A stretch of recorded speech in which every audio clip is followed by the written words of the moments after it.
First, I want to advise that we are in the very early stages of the investigation into this matter, and as such I am limited on what detail I can provide at this time. However, early this morning, police staff shot and injured a 32-year-old man following an armed incident in the Grey Lynn area. The man is now in critical condition in hospital. Police staff were initially called to the Wallingford St, Grey Lynn, just after 5 p.m, having been notified of a man in an agitated state standing on the street with a firearm. The man fired several shots at a house prior to police arriving. Police went forward towards the man and called upon him several times to put down his firearm. However, he raised it towards police staff and was shot at that time. He was shot once.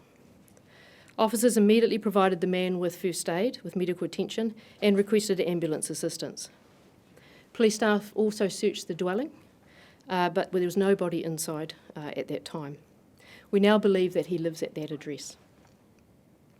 We understand that this will be an incredible shock to the community and the residents of the Grey Lynn community on what would have seemed like an average Monday night. We also want to reassure them that there is no ongoing risk.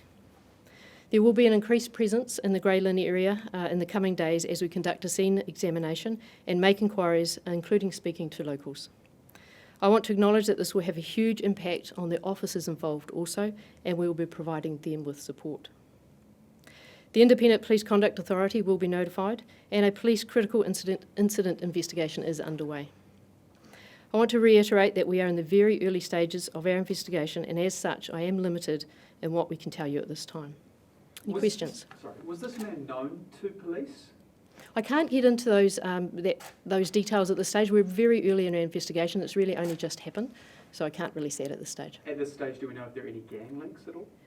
Once again, I can't comment on that. It will form part of our investigation. An allegation's been made by one of the locals on Twitter that the man was under the influence of P. Any idea? Look, far too early for me to be able to even know that answer, and I wouldn't be able to comment on it anyway. Any initial indications about why the man did what he did? None at this stage. He's undergoing surgery at this stage. We haven't had a chance to talk to him yet. There were reports of a knife at the scene. Can you talk more about weapons used? Was it just a firearm? I'm only aware of a firearm at this stage, but that will also form part of our scene examination. We may have further for you on that in due course. Can you say where on the man's body he was shot? He was shot in the centre mass, as we call it, in the abdomen. Yep. And you mentioned, did he discharge a firearm at a property, did you say? Several times at the property, I understand, yep. Was that, did you say his property or a neighbour's property? I believe it is his property. Right, thank you. And so there's no one inside that property at the time? No, police went immediately into that property to search and clear it to see if there was anyone inside. Sorry, did you mention what kind of weapon he had and he was firing at this house? No, I didn't mention that. I don't know the answer to that, and that will come up as part of our investigation. And we don't know why or how he got said firearm? No idea at this stage. We've also heard from neighbours that some of them have recorded footage of the incident. Are you contacting them? Yes, we will be in contact with all the residents, and we would ask that if anyone has any information that might be of assistance to us to call the local police, but we will be around to see all the residents tomorrow. Do you know what kind of weapon he was shot by? What police weapon? Yes, but I won't be answering that today. There have obviously been a number of firearms incidents around Auckland in the last week or two.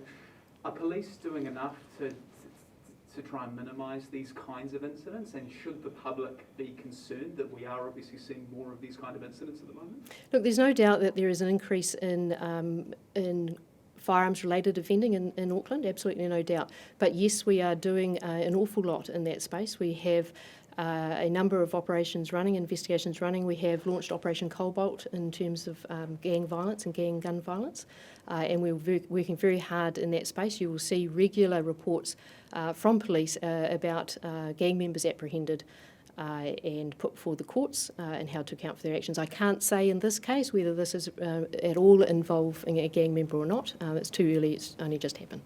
Neighbours have alleged this man has been causing some problems for quite some time. Have police been called to this address before because of this person? I can't answer. I haven't looked that up, so that's something we'll have to get back to. Can you give any more details about the shots that he fired at the house? One neighbour told me that she heard a series of two separate sets of blasts?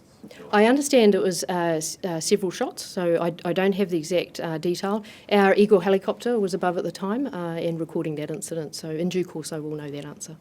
You say he was in an agitated mood. Can you talk about what threats he was potentially making to members of the public directly, or was there anyone surrounding him at the time? No, I'm not aware of what he might have said. He was called upon by police several times to put down his firearm, and instead he raised that towards police, and that's the time he got shot. But we don't know if there was like a member of the public near him that he was threatening. Not that I am aware of, but that will be part of our investigation. Once again, as I say, it's really early in the piece for us, and we will know more as tomorrow progresses. Just to confirm, he did not shoot at police, he did not discharge his weapon at police? Not to my knowledge, but once again, as our investigation unfolds, we'll learn more about that.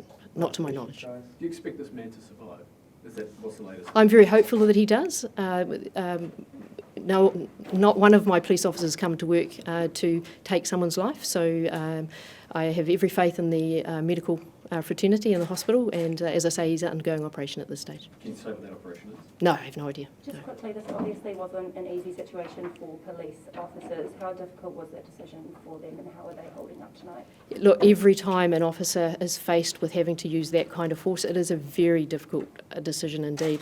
Our officers are trained for these eventualities, but that doesn't take away from the emotional impact that has on our staff. We are looking after them, and we will continue to look after them. They're doing okay tonight, and we are spending time with them as well. Thanks, everyone. Thank you. Thank you. Thank you, everyone.